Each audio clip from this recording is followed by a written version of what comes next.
ये बात तकरीबन 24 साल पुरानी है। जापान के हेनेडा एयरपोर्ट से फ्लाइट नंबर 61 करीब 500 यात्री और दर्जन भर क्रू मेंबर को लेकर उड़ान भरता है। इस विमान को जापान के ही न्यू चिटोस एयरपोर्ट पर लैंड करना था। विमान अपनी पूरी रफ्तार से हवाओं को चीरता हुआ 36,000 फीट की ऊंचाई पर अपनी मंजिल की तरफ बढ़ रहा था। तभी अचानक प्लेन जोर जोर से हिलना शुरू कर देता है। ये देख मुसाफिरों में खौफ व दहशत और अफरा तफरी का माहौल पैदा हो जाता है। प्लेन में बैठे बच्चे जोर जोर से चिल्लाना शुरू कर देते हैं।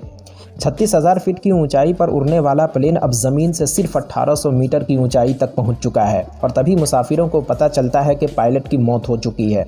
दोस्तों, आप कल्पना भी नहीं कर सकते कि यह खबर सुनने के बाद प्लेन के मुसाफिरों और क्रू मेंबर पर क्या बीता होगा। लेकिन इसके बाद जो खबर आती है वो उससे भी ज़्यादा चौंकाने वाली थी। दरअसल जिस सिरफिरे ने पायलट की हत्या की थी वो खुद प्लेन उड़ाने की कोशिश कर रहा था। दुनिया में शायद पहली बार ऐसा हुआ जब इतनी ऊंचाई पर किसी पायलट की हत्या कर दी गई हो। तो आखिर वो सिरफिरा पायलट की हत्या करके खुद से प्लेन उड़ाने की कोशिश क्यों कर रहा था और इस प्लेन के साथ होता क्या है, आइए जानते हैं पूरी कहानी आज की इस वीडियो में।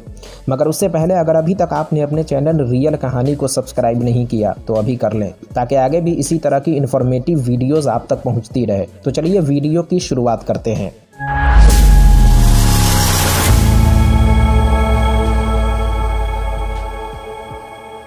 साल था 1999, तारीख थी 23 जुलाई। जापान के हेनेडा एयरपोर्ट से फ्लाइट नंबर 61 जापान के ही एक शहर न्यू चिटोस के लिए दोपहर के वक्त उड़ान भरता है।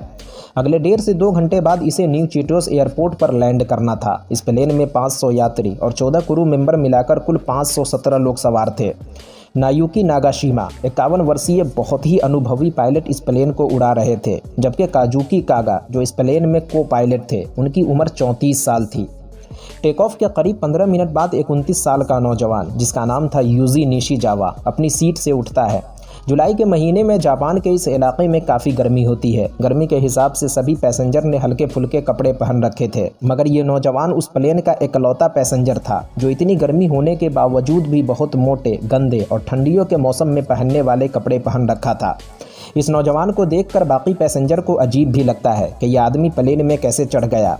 खैर, ये नौजवान अपनी सीट से उठने के बाद सीढ़ियों के जरिए प्लेन के प्रीमियम क्लास की तरफ बढ़ता है। ऊपर पहुंचकर ये अपनी जेब से एक बड़ा सा चाकू निकालता है और एक एयर होस्टेस की गर्दन पर रखकर कॉकपिट का दरवाज़ा खोलने को कहता है। एयर होस्टेस घबरा जाती है और कॉकपिट का दरवाज़ा खोल देती है। कॉकपिट के अंदर पहुंचने के बाद ये को पायलट को चाकू दिखाकर बोलता है कि तुम कॉकपिट से बाहर निकलो। को पायलट डर के मारे कॉकपिट से बाहर निकल जाते हैं, जिसके बाद यूजी निशिजावा कॉकपिट का दरवाज़ा बंद करके खुद को पायलट की सीट पर बैठ जाता है। इस दरमियान पायलट नायुकी नागाशिमा इमरजेंसी बटन दबाकर एटीसी को इन्फॉर्म कर देते हैं कि हमारा प्लेन हाईचेक हो चुका है। अब जावा 51 वर्षीय पायलट की गर्दन पर चाकू रखकर कहता है कि देखो, जैसा मैं कहूँगा वैसा ही करना, वरना मैं तुम्हें जान से मार दूंगा। अब जावा पायलट से कहता है कि इस प्लेन को न्यू चिटोस के बजाय यूएस मिलिट्री एयरबेस की तरफ ले चलो। यूएस मिलिट्री एयरबेस जापान के ही टोक्यो शहर में था। कैप्टन नागाशिमा कहते हैं कि देखो, ये एक पैसेंजर प्लेन है, अगर हम इसे यूएस मिलिट्री एयरबेस तक ले भी जाएं फिर भी वो हमें लैंड करने की परमिशन नहीं देंगे। दूसरी बात, अगर उन्हें ज़र्रा बराबर भी शक हुआ कि ये प्लेन हाईचेक हो चुका है या कुछ गड़बड़ है तो वो इसे बम से उड़ा देंगे, इसलिए हम इस प्लेन को उस तरफ लेकर नहीं जा सकते। जावा कहता है कि अंजाम जो भी हो हमें उससे फ़र्क नहीं पड़ता, मगर तुम्हें हमारी बात माननी ही होगी, वरना मैं तुम्हें जान से मार दूंगा। कैप्टन नागाशिमा सोचते हैं कि यह ऐसे ही खाली धमकी दे रहा है, यह हमें मारेगा नहीं, क्योंकि अगर हम मरते हैं तो इसे भी अपनी जान से हाथ धोना पड़ेगा। कैप्टन नागाशिमा जावा की बातों को इग्नोर करके प्लेन को आगे की तरफ बढ़ा रहे थे। जावा के बार बार कहने के बावजूद भी जब कैप्टन नागाशिमा उसकी बात नहीं मानते तो जावा कैप्टन नागाशिमा की गर्दन पर रखे चाकू को घुमा देता है और फिर चाकू से वो कैप्टन नागाशिमा पर कई वार करता है और देखते ही देखते कुछ मिनटों में ही कैप्टन नागाशिमा की मौत हो जाती है। पूरा कॉकपिट खून से भर जाता है। कॉकपिट के बाहर सारे क्रू मेंबर आपस में मशवरा कर रहे हैं कि कैसे इस आदमी से प्लेन को बचाया जाए, लेकिन पैसेंजर को अभी इस बारे में कोई खबर नहीं थी। कैप्टन नागाशिमा की मौत के बाद ये खुद प्लेन उड़ाने की कोशिश करने लगता है। दोस्तों, अगर एक अनजान व्यक्ति जब प्लेन उड़ाए तो प्लेन की हालत क्या होगी आप अच्छी तरह समझ सकते हैं। कैप्टन नागाशिमा की मौत के बाद प्लेन अचानक जोर जोर से हिलने लगता है। ये देखकर सारे मुसाफिर घबरा जाते हैं। प्लेन में बैठे बच्चे जोर जोर से चिल्लाना शुरू कर देते हैं ये अफरा तफरी का माहौल देखकर क्रू मेंबर भी डर जाते हैं, लेकिन वो हिम्मत करके प्लेन में बैठे हर बच्चे के सामने वाली सीट पर कार्टून चला देते हैं ताकि कार्टून देखकर बच्चों का जहन बट जाए। एक तरफ प्लेन जोर जोर से हिल रहा था तो दूसरी तरफ प्लेन धीरे धीरे नीचे की तरफ आ रहा था। क्रू मेंबर समझ जाते हैं कि अंदर कुछ न कुछ ज़रूर गड़बड़ है। अब वो सोचते हैं कि कुछ न कुछ तो करना पड़ेगा, यहाँ खड़े रहने से कोई फ़ायदा नहीं वरना हम सभी के सभी मारे जाएंगे। अब तय यह होता है कि किसी तरह कॉकपिट का दरवाज़ा खोला जाए। क्रू मेंबर कुछ हट्टे कट्टे और ताकतवर पैसेंजर को सारा मामला बताते हैं और फिर उन पैसेंजर की मदद से दरवाज़ा खोलने की कोशिश करते हैं और आखिर कुछ मेहनत व मशक्क़त के बाद ये दरवाज़ा तोड़ने में कामयाब हो जाते हैं। लेकिन जैसे ही ये लोग अंदर पहुंचते हैं, अंदर का नज़ारा देखकर इनकी चीखें निकल जाती है। पायलट नागाशिमा अपनी सीट पर मुर्दा पड़े हैं। कॉकपिट में चारों तरफ खून ही खून है और ये 29 साला नौजवान यूजी निशिजावा को पायलट की सीट पर बैठकर प्लेन उड़ाने की कोशिश कर रहा है। लोगों को देखकर ये उस पर भी हमला करने की कोशिश करता है, मगर किसी तरह उसे काबू में लेकर उसके हाथों से चाकू छीन लिया जाता है और उसे प्लेन में ही एक तरफ बांध दिया जाता है। इधर को पायलट देखते हैं कि प्लेन 36,000 फीट की ऊंचाई से सिर्फ 1800 मीटर की ऊंचाई पर पहुंच चुका है, जिसके बाद को पायलट तुरंत अपनी सीट पर बैठकर प्लेन को कंट्रोल करने की कोशिश करते हैं। सबसे पहले वो प्लेन की हाइट को मेंटेन करने की कोशिश करते हैं और फिर एटीसी से संपर्क कर वो सारा मामला बताते हैं कि पायलट की मौत हो चुकी है और हमें इमरजेंसी लैंडिंग और डॉक्टर की ज़रूरत है। और आखिर को पायलट हैनेडा एयरपोर्ट पर प्लेन को सही सलामत लैंड कराने में कामयाब हो जाते हैं। कहते हैं कि प्लेन जिस तेज़ी से नीचे की तरफ आ रहा था, प्लेन में बैठे मुसाफिरों को यकीन हो गया था कि प्लेन क्रैश कर जाएगा। खैर, लैंडिंग के बाद यूजी निशिजावा को पुलिस अपने कब्जे में लेती है और जख्मियों का इलाज किया जाता है। लेकिन सबसे बड़ा सवाल ये था कि इस नौजवान ने 36,000 फीट की ऊंचाई पर पायलट को मारा क्यों, और फिर ये कि उसे प्लेन के बारे में जब कुछ भी मालूम नहीं था तो फिर ये प्लेन उड़ाने की कोशिश क्यों कर रहा था और ये प्लेन को कहाँ लेकर जा रहा था। अब उसकी पूरी कहानी कुछ इस तरह सामने आती है।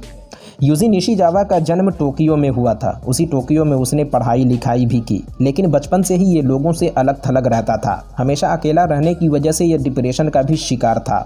यूजी निशिजावा को वीडियो गेम्स खेलने का बहुत शौक था। जब भी उसे मौका मिलता ये गेम खेलना शुरू कर देता। खास तौर से प्लेन उड़ाने वाला गेम उसका फेवरेट गेम था। गेम के जरिए उसे प्लेन के बारे में काफ़ी जानकारी थी।